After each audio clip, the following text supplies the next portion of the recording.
Amém, queridos irmãos, chegamos à sexta-feira, terceira semana. Nessa terceira semana, o título geral é Jesus veio ao mundo para que os que não veem, vejam. E o título da sexta-feira, Executores da Obra de Deus. O versículo, João 4,35. Não dizeis vós que ainda há 4 meses até a ceifa? Eu, porém, vos digo, erguei os olhos e vede os campos, pois já branquejam para a ceifa. Obrigado, Senhor Jesus, por mais um dia. Nós realmente, Senhor, te agradecemos, pois sem a tua misericórdia nós nem levantaríamos de nossa cama. E tu tens tido misericórdia para com cada um de nós todos os dias, Senhor. Tem nos dado tua misericórdia, tua graça, o teu amor.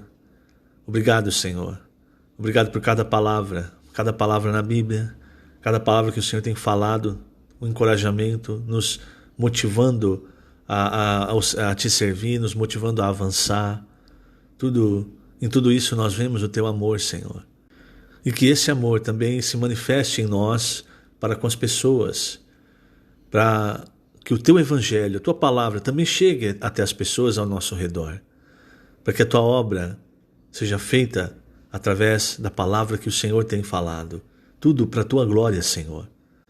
Nesse dia, amado Senhor, nós pedimos humildemente, guarda-nos em Ti, livrando-nos de todo mal.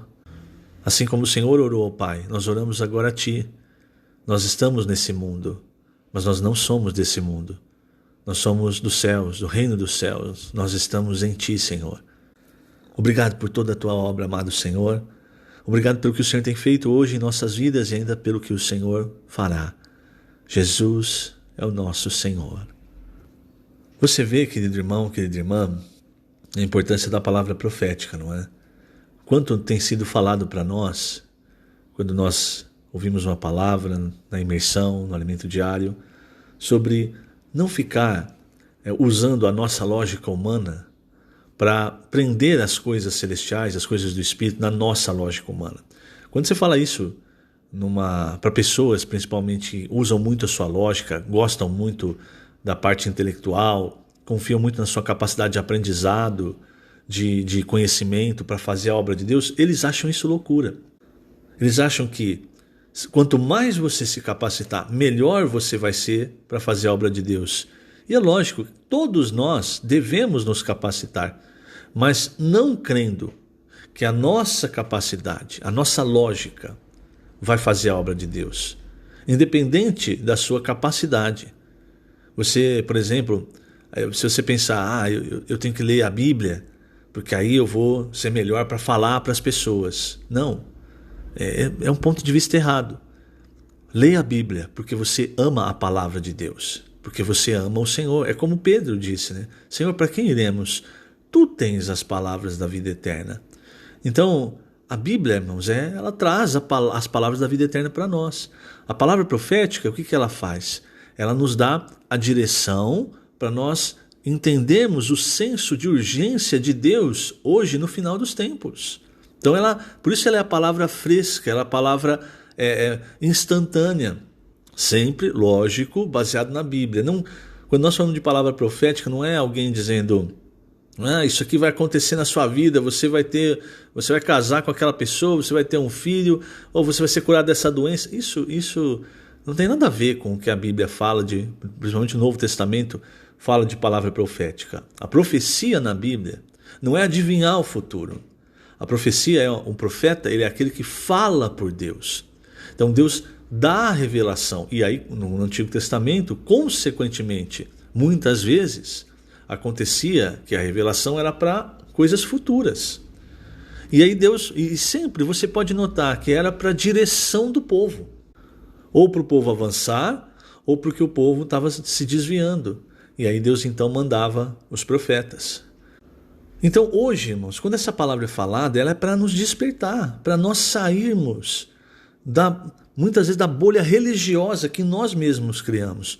E nós por muito tempo, com certo orgulho, nós falamos, não, a vida da igreja não é uma religião. Mas a verdade, irmãos, se você reparar, tudo o que você sistematiza com relação às coisas de Deus, você transforma numa religião.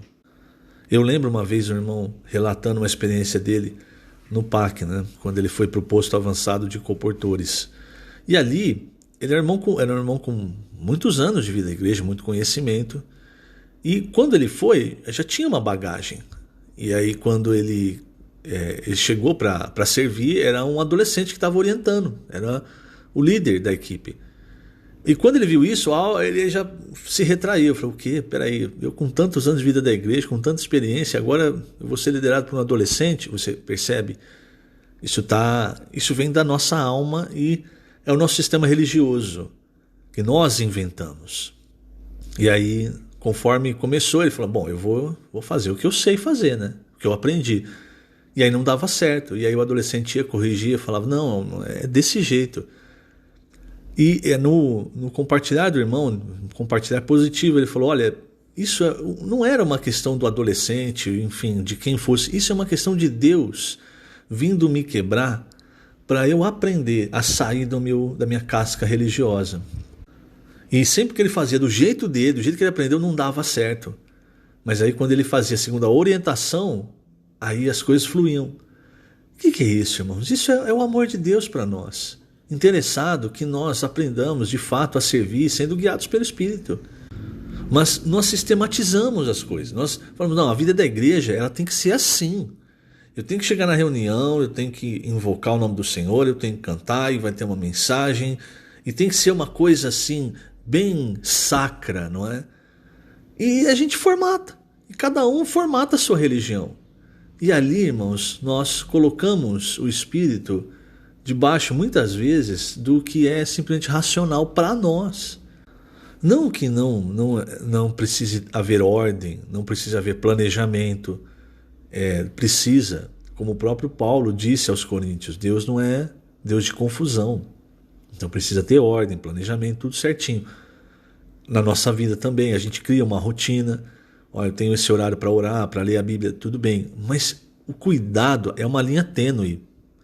O cuidado para não transformar essas coisas na nossa religião. Porque aí, irmãos, quando você transforma algo em religião, fatalmente isso vai tirar, vai colocar para fora a direção do Espírito, a direção do Senhor. Porque quando o Senhor zigue-zaguear, lembra, falei recentemente, se eu não me engano, ainda essa semana, os discípulos eles não conseguiam adivinhar o que o Senhor ia fazer, o que o Senhor ia falar, como ele ia curar.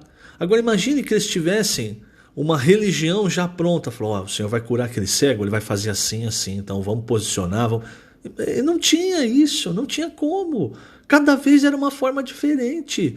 Uma hora o Senhor cuspia na terra, fazia o lodo, aplicava nos olhos. Outra hora ele só falava, levanta e anda. Por quê, irmãos? Porque Deus faz como Ele quer. E nós precisamos aprender a seguir o Senhor. E aí você vai para Isaías 55, você vê sobre essa questão de formatar as coisas de Deus segundo a nossa mente, segundo o nosso entendimento. Olha só, porque os meus pensamentos não são os vossos pensamentos, nem os vossos caminhos, os meus caminhos, diz o Senhor. Porque assim como os céus são mais altos do que a terra, assim são os meus caminhos mais altos do que os vossos caminhos, e os meus pensamentos mais altos do que os vossos pensamentos. Irmão, se acabasse aqui esse trecho, não tinha muita esperança para nós. Por quê? Porque eu nunca ia entender o pensamento de Deus. Afinal, o pensamento de Deus, ele dista do meu pensamento como distância, né? A terra do céu. Como é que eu vou entender? Mas Deus, ele se revela, irmãos, principalmente através da sua palavra, da palavra dos profetas. Aqui, por exemplo, é o profeta Isaías falando isso. Então o Senhor no versículo 10 diz, porque assim como descem a chuva e a neve dos céus, e para lá não tornam, sem que primeiro reguem a terra, e a fecundem e a façam brotar, para dar semente ao semeador e pão ao que come, olha, veja só, assim será a palavra que sair da minha boca. E no Novo Testamento, você sabe que toda vez que o Senhor fala algo como as palavras que eu vos tenho dito, João 6,63, ou então Mateus 4, não só de pão viverá o homem, mas de toda palavra que procede da boca de Deus. Veja, as palavras que eu vos tenho dito, toda palavra que procede da boca de Deus. E ainda Romanos 10:17. E assim a fé vem pela pregação, e a pregação pela palavra de Cristo. Você está percebendo que nesses 3 versículos há uma palavra saindo, instantânea, saindo da boca de Deus. Então esses 3 versículos, quando fala palavra, é rema. Por isso, irmãos, Deus ele vai sempre falar. E a sua palavra é o alimento para nós. Principalmente aquilo que sai da sua boca para nos dar direção. Voltando ali para Isaías, para eu acabar de ler o versículo 11. Assim será a palavra que sair da minha boca. Por isso eu fiz a citação desses 3 versículos. É a rema. Não voltará para mim vazia, mas fará o que me apraz e prosperará naquilo para que a designei. Então a palavra que sai da boca de Deus é para fazer a vontade de Deus, aquilo que Deus designou. E nós, o que nós somos? O nosso coração é como essa terra. E nós somos aqueles que comem o pão e ao mesmo tempo semeiam. Então a palavra, ela vem, e quando nós cremos, nós recebemos essa palavra, o que ela faz? 1 Tessalonicenses 2,13. Recebeu a palavra, crendo que é a palavra de Deus, ela opera algo, quer dizer, ela rega a terra, ela fecunda a terra, ela faz brotar. Parábola de Mateus 13, a boa terra produz 30, 60 a 100 por 1. E para que ela fecunda, para que ela faz brotar? É para dar semente ao semeador. Ou seja, todos nós, irmãos, quando recebemos a palavra, ela opera em nós, ela produz algo, ela produz a vontade de Deus e ao mesmo tempo, irmãos, ela é semente para nós semearmos, para nós lançarmos essa palavra nos corações de outras pessoas. E ela é pão ao que come.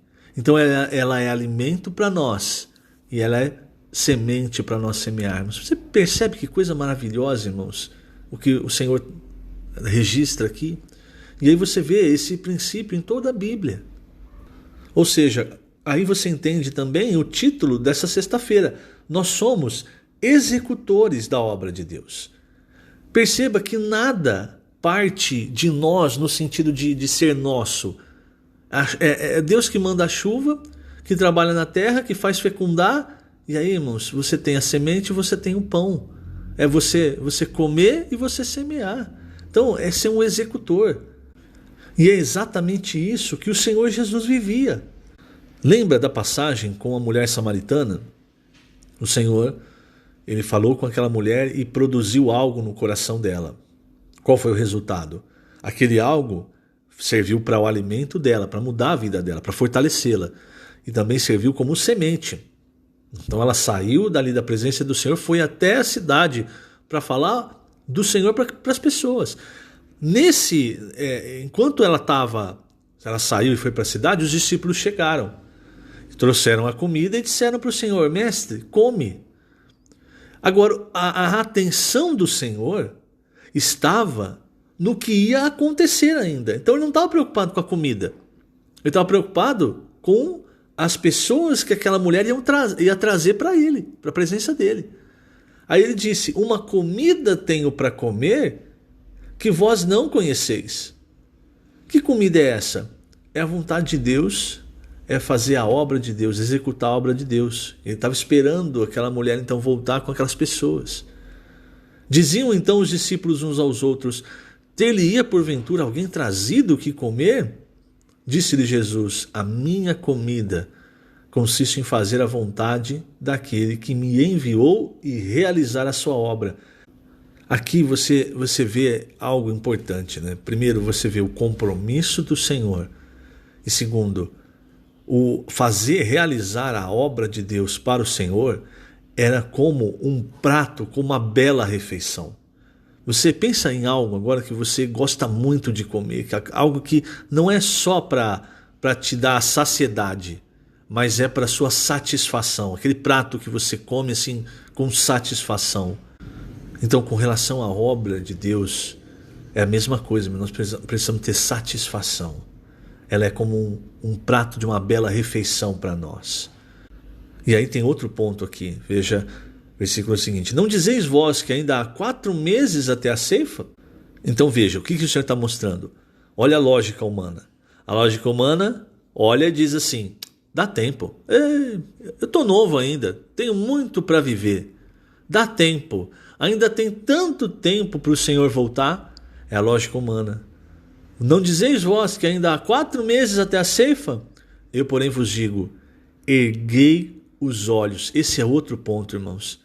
Se você só olha para baixo, você só vê as coisas de acordo com o ponto de vista humano, você nunca vai ver, nunca vai ter uma visão celestial das coisas e você nunca vai estar sincronizado com o relógio do céu.